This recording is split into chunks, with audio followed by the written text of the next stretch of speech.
Good morning, friends. Good morning, everybody. Hey, Lou, how are you? We're doing very well today. How about you? Good. How was your Thanksgiving? Oh, it was excellent. Excellent. Yeah? Had a really good time, yes. Yeah. Yours? Yeah. Me, same here. Yeah. Same here. Some colds here and there with the grandchildren, but otherwise good. Yeah, and snow. We've got snow, which is a problem. Yeah, But which is pretty. It's nice. yeah, okay. All right. All right.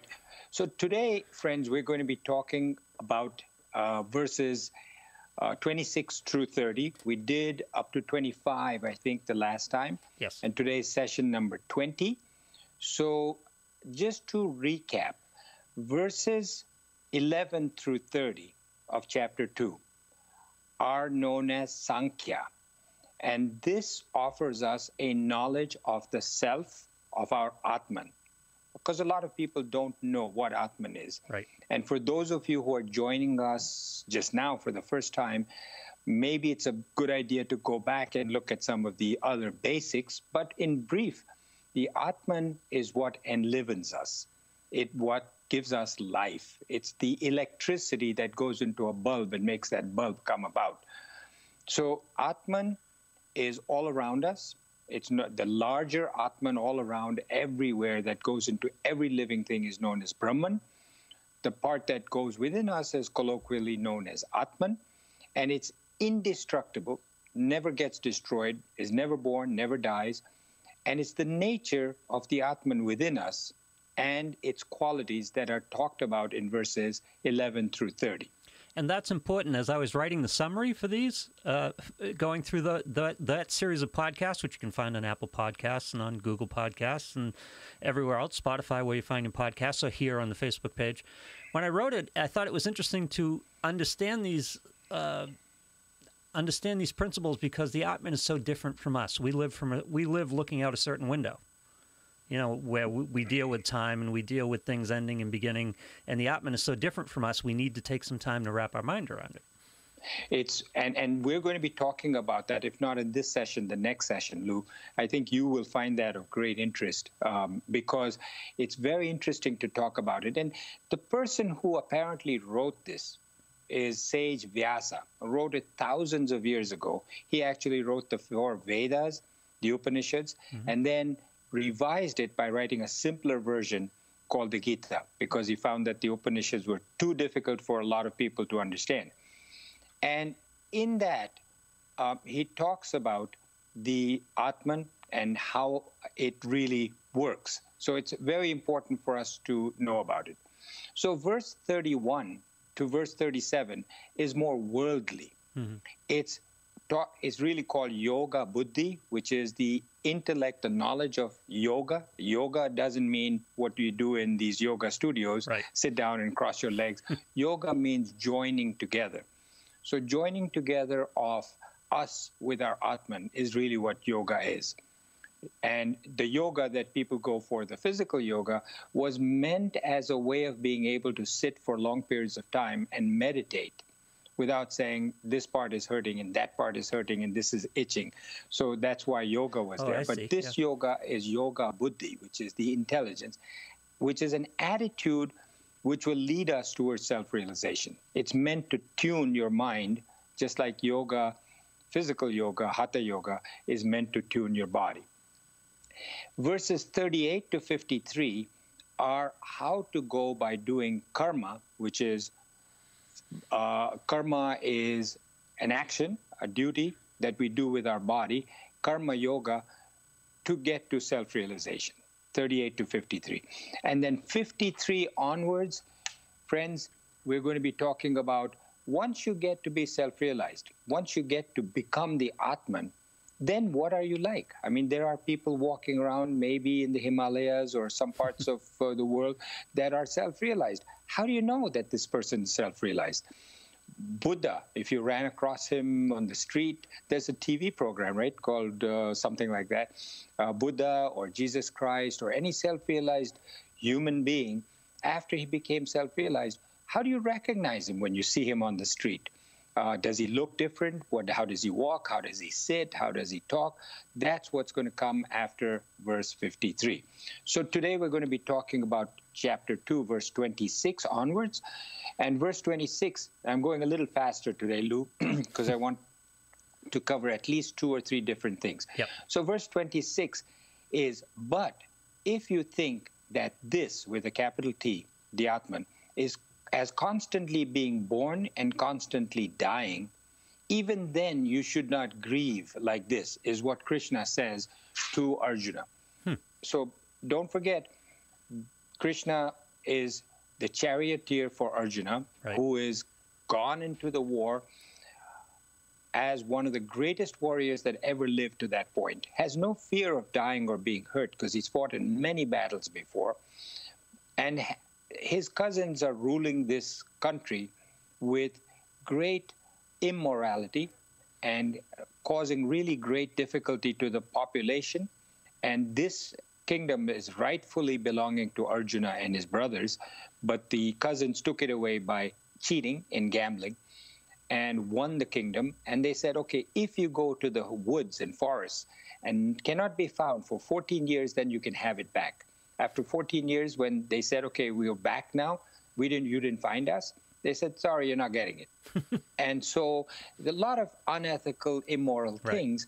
And Arjuna practiced and planned this war for 14 years, goes into the middle of the battle and says, I can't do this. Yep. Not because I'm afraid, but because he says, these are my relatives that I will be killing. And Krishna basically is telling him that killing a body doesn't mean killing a person. Killing a body essentially just gets rid of the body. The Atman lives on forever and ever. Right. This is basically an introduction, because a lot of people have a problem with this. A lot of people say, well, your Krishna is telling people to kill. And it's different, and we'll see that in the next session or the session after that, that everybody has a duty to do, including soldiers. And you don't want to become a soldier, that's fine. But once you become a soldier, if you're on the battlefront for a righteous war that you're fighting against somebody that needs to be fought against, you can't back out at that time. Right. So that's what he's talking about. He's saying, even if you believe that people die and don't come back, you still need to fight this war. It's a righteous war. So the other part of this, as I said, it's like an onion. The Gita has every shloka, every verse has more than one meaning. So it talks about when a person dies, the mind and intellect still survive. So this is a difficult concept to understand. But if you can get your mind around this, basically it means that the body dies, just like you take your clothes off and shed them, and you wear new clothes. The mind and intellect is still alive after a person dies. The body is dead. The mind and intellect survives and then sort of goes into the Brahman, waiting for an opportunity to be born again. And when it takes another body, that mind and intellect comes back. What does it come back with? It comes back with 2 things. Number 1, the vasanas it comes back with, which are the desires that it has unfulfilled within itself from this life and all previous lives. So it brings all that baggage with it and all the experiences that it has had in all the previous lives and this life. So it comes back to life with all the impressions it has gathered. So that's its personality. So what type of thoughts, what type of feelings you have during this lifetime and previous lifetime determines what personality that person has. And that personality never dies. It just creates another body. So you'll see as we go on that how this Atman, this mind and intellect, the subtle body, then picks a family to be born in, and what that body and the new body represents, and what the personality comes out. So, but in brief, if it's born in another family, it may have the genetic qualities of the facial and other qualities of this family that it was born to. So the body is there, right, but the mind and intellect comes from before, not necessarily related to the mother and father that it was born to. So an example would be a builder building a house, Right. and the house is erect. So that's the body. But the home doesn't get set up until the new owners move in. And then the home is set up by the new homeowners. Oh, yeah. They decorate it. Right. They put pictures on the wall. They put furnishings, and the whole home gets different. And they bring stuff from the previous house. They bring stuff from the previous house. It's a very good point. They bring stuff that they've accumulated over their previous homes and stuff like that. They bring it into this home, and that's their new home now. So we bring stuff into our lives. And the nose of the child may look like his father's nose. His eyes may look like his mother's eyes. Right. But the personality, you'll see between even twins, gets different as they start to show itself. Anyone who has more than one kid knows that. They come with different personalities. Yes, yeah. Yes. And their vasanas are different. One kid has a vasana towards food and just cannot get his desires for sweets past him. The other kid says, I don't really care about food as much, but he's crazy about power, wanting to be number one, be famous, etc. An analogy that I heard was that it's like an SMS card, or SIM card that you put into a phone. Oh, yeah. It's a good analogy, when you put that as SIM card into the phone, all the phone calls that you got, all the WhatsApp messages, all the emails, everything is on that SIM card. You take it out of this phone and you put it into another phone, it carries it with it. The phone itself is different. iPhone 5 versus iPhone 10, but the SIM card, if that does take a SIM card, carries everything from before. And our mind and intellect carries our personalities from before. Now, in addition to vasanas, which are the desires, it carries karmas. So this is an added concept I'm adding now.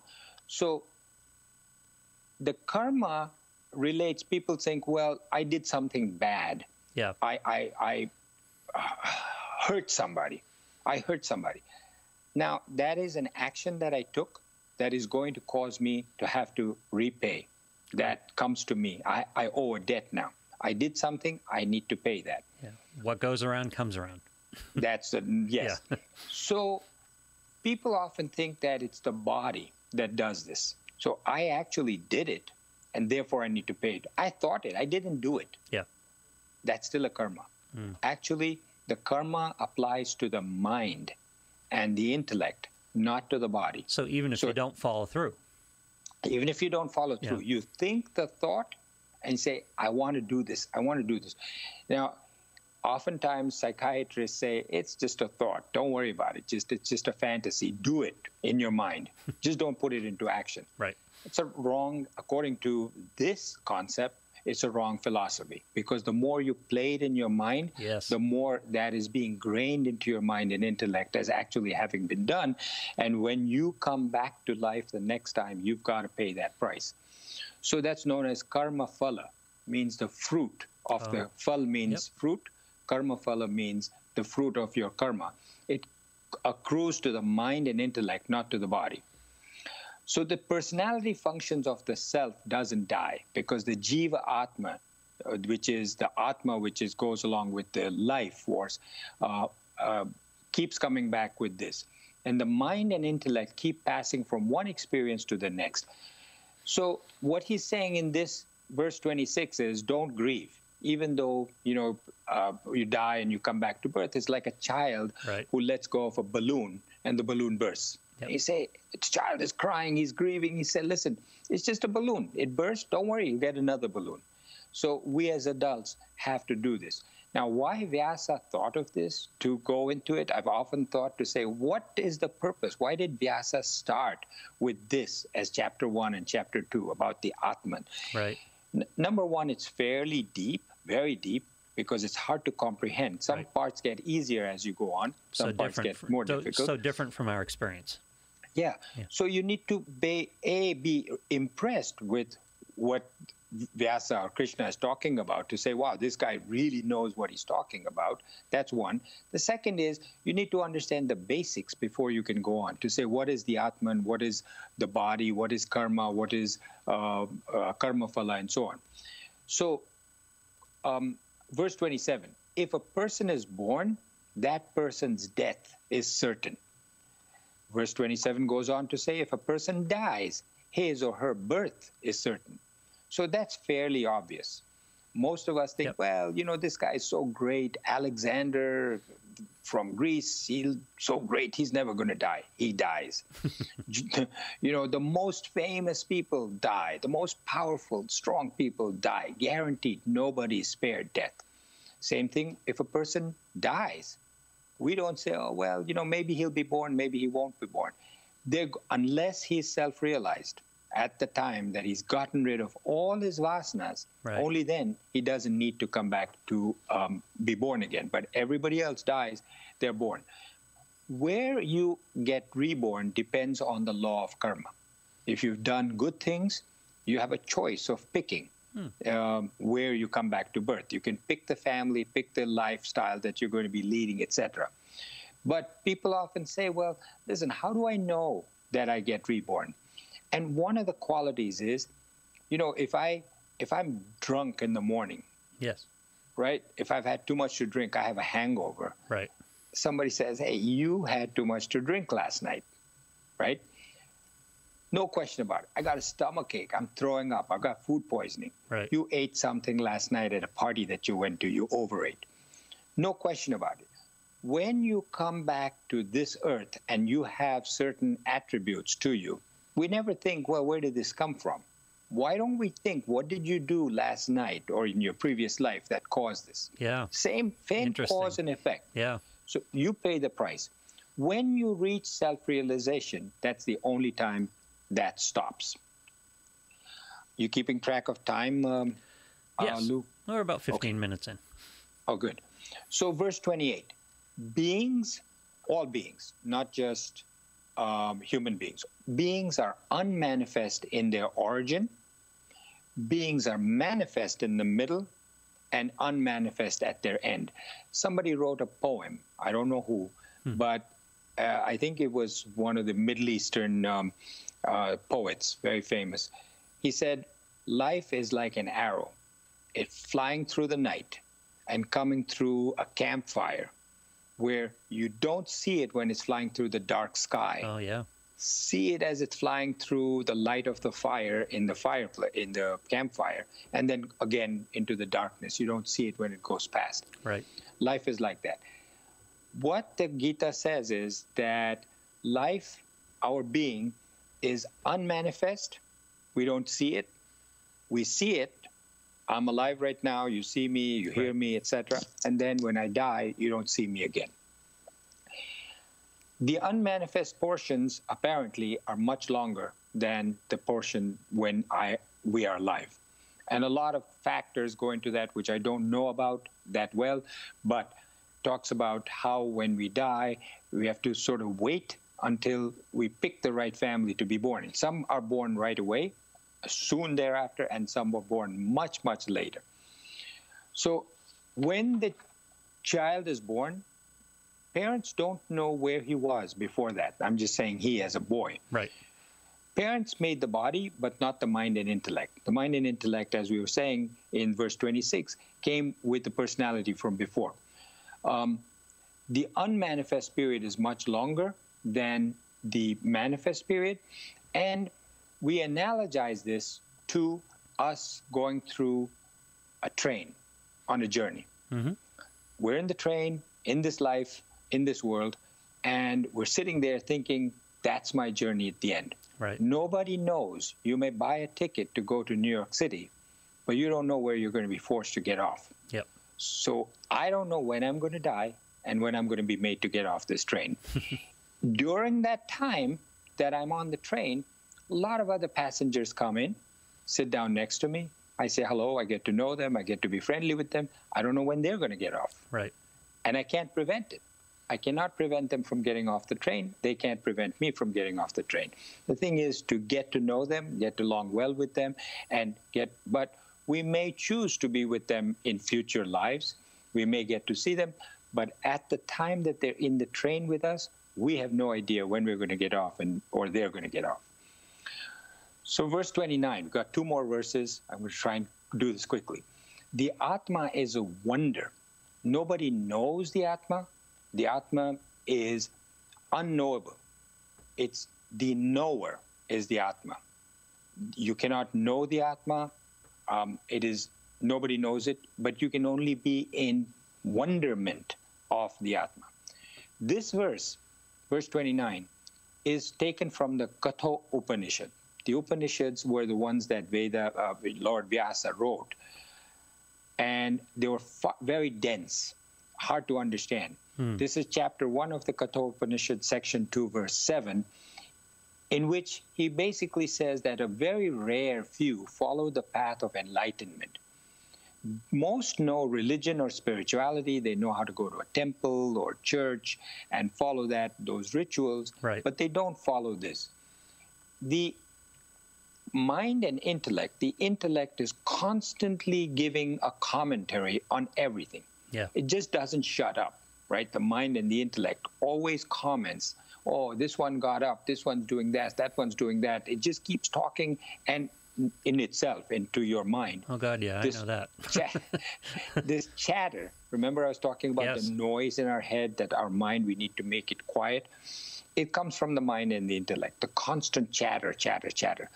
In order to meditate, in order to reach self-realization, you've got to be able to keep your mind and intellect quiet. How do you do that?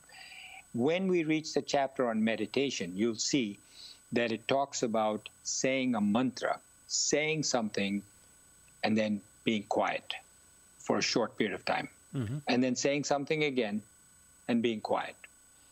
What happens is the mind and intellect focus on the mantra as you're saying it, and then when you're quiet, it sort of gets baffled, gets surprised to say, what happened? Where's this? What's this silence? And the longer those silences occur, right. the longer that mind and intellect is trained to be quiet in order to reach self-realization. So verse 29 says that the Atman is a wonder. Nobody knows it. You can go to all the temples that you want, but only wonderment or ascharya makes the intellect be quiet. The Atman is not only unknown, it is unknowable. You cannot see it. Just like your whole life, you cannot see your face. Right. Yourself. Unless you use a camera or a mirror, you cannot see your face. We seek all kinds of things, but we cannot seek the Atman. We do not seek the Atman. Once you start seeking it, getting closer to it gives the greatest pleasure of all. So verse 30, it's the conclusion. And verse 11 to 30, as I said, the Gita speaks about the nature of the self within us. And in verse 30, it says, this indweller in the bodies of all of us is ever indestructible. Therefore, you should not grieve for any creature.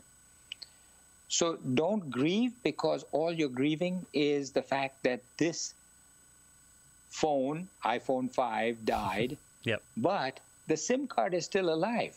You just take it out, put the iPhone 4 or 5 down, you buy iPhone 10 or 11, and you put it in there, and you say, okay, my phone's alive again. Yep. So don't grieve for that creature is basically what this verse 30 is saying. And the Atman is the same in every living being. It talks about all beings, right? Do not grieve for any creature. Right. Not just talking about human beings, but also dogs, pets, whatever. It's the same. It appears different in different beings, Right. but it could be a mosquito and it's got the Atman inside it. It could be an elephant or a hippopotamus or a human being. The Atman is the same and the same quantity in each living being. Which brings me to a question I had while we were talking about this. When you return, you lose your body, you discard your body and come back. Do you always come back in a human body? Very good question. Yeah. So a lot of that depends on vasanas, right? So generally they say that a human being doesn't downgrade. Right. Generally. You only go up. You go from a human being to another human being, hopefully a better human being, right. as you've done better things. And you keep rising up because ultimately your goal is to become self-realized. And after thousands of births, at some point you get tired of trying to fulfill your vasanas. Yeah. So you see people who get born who basically say, I had enough of this. I really want, from early childhood, they're playing the piano because they remembered from previous life. They're able to draw. They're able to do. I just saw something on a news channel where an 8-year-old child knows the Gita backwards and forwards. Oh, wow. And she said that you can ask her any shloka, any verse, and she'll tell you exactly word for word what it is and the meaning. Fascinating. And she said she knew this from the time she could speak. So these things are carried over. So generally, we try to go upwards. But if a man wants to live like an animal and his vasanas are animalistic, it is said, I don't know how far this is true. I don't know how far any of this is true. I can only say based on what I've heard, right, that you could take on the birth of a lion if you want to just keep killing in a wild animal. Yeah. Or, those kind of things. So generally, your rebirth is as a human being. Yeah, but that would be your choice as opposed to being assigned to a lion or to a dog or something like that. It depends on your karma, not your Okay. choice. Oh, I see. Okay. Yep. What you do and what your desires are as vasanas determine where you come back. Excellent. So friends, that is up to verse 30. And next time we'll maybe do a little bit about the knowledge of the Atman and spirituality. Where does it live? I mean, at some point we're going to get to what does an Atman, a self-realized person who becomes the Atman, what does he look like, what does he speak like, etc. But I want to talk to you a little bit about where is the Atman. You may say, is it in my head? Is it in my heart? Is it in my spinal cord? Where does it reside inside me? What does it look like? Does it look like a wisp of smoke? Does it look like a pool of water? What does it look like? So maybe we'll do that in our next session. All right. Thank you very much for being with us. Thanks, Lou.